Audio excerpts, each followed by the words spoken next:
ഇസ്രായേലിന് അമാലേക്കുമായി യുദ്ധം നേരിട്ടപ്പോൾ ദൈവം ഇസ്രായേലിന് മഹത്തായ വിജയം നൽകുകയുണ്ടായി. ദൈവം അവർക്ക് വേണ്ടി യുദ്ധം ചെയ്യുകയാണെന്ന് മനസ്സിലാക്കിയ മോശ ഒരു യാഗപീഠം പണിതു. എന്നിട്ട് അതിന് യഹോവ നിസി അഥവാ യഹോവ എൻ്റെ കൊടി എന്ന് പേരിട്ടു. നമ്മുടെ ദൈവത്തെപ്പറ്റി തിരുവചനം പറയുന്നത് പുറപ്പാട് പുസ്തകം 15-ാം അധ്യായം 3-ാം വാക്യം, യഹോവ യുദ്ധവീരൻ.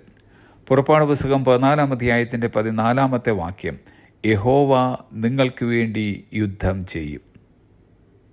എന്നാൽ പലപ്പോഴും സ്വന്തം ശക്തിയിൽ പോരാടാൻ ശ്രമിക്കുന്നതിനാലാണ് മനുഷ്യരെന്ന നിലയിൽ നാം ക്ഷീണിതരും നിരുത്സാഹമുള്ളവരുമായി തീരുന്നത്. പുതിയ നിയമവിശ്വാസികളായ നാം വിശ്വാസത്തിൻ്റെ നല്ല പോർ പൊരുതണമെന്ന് തിമോത്തിയോസിൻ്റെ 1-ാം ലേഖനം 6-ാം അധ്യായത്തിൻ്റെ 12-ൽ നാം വായിക്കുന്നു. എന്നാൽ അതേസമയം പൗലോസിനെ പോലെ നാമും ബലഹീനരെന്നും ക്രിസ്തു നിമിത്തം ശക്തരാകുന്നുവെന്നും കൊരിന്ത്യർക്ക് എഴുതിയ 2-ാം ലേഖനം 12-ാം അധ്യായത്തിൻ്റെ 10-ാം വാക്യത്തിൽ നാം വായിക്കുന്നു. ബലഹീനരായ നമ്മോടാണ് വിശ്വാസത്തിൻ്റെ നല്ല പോർ പൊരുതാൻ ആവശ്യപ്പെടുന്നത്. എന്നാൽ നാം അറിയേണ്ടുന്ന ഒരു സത്യം, ബലഹീനരായ നമ്മെ ശക്തിപ്പെടുത്തിയ അനന്തരമാണ് വിശ്വാസത്തിൻ്റെ പോർക്കളത്തിൽ നിർത്തിയിരിക്കുന്നത്. ഇവിടെ നാം തനിയെ അല്ല എന്നൊരു ശ്രേഷ്ഠമായ പ്രത്യേകതയുണ്ട്. മോശയോടൊപ്പം ഇരുന്നവനായ യഹോവയാം ദൈവം നമ്മോടൊപ്പവുമുണ്ട്. ഈ ദൈവം നമ്മുടെ കയ്യിൽ ഒരു കൊടി തന്നിട്ടുണ്ട്.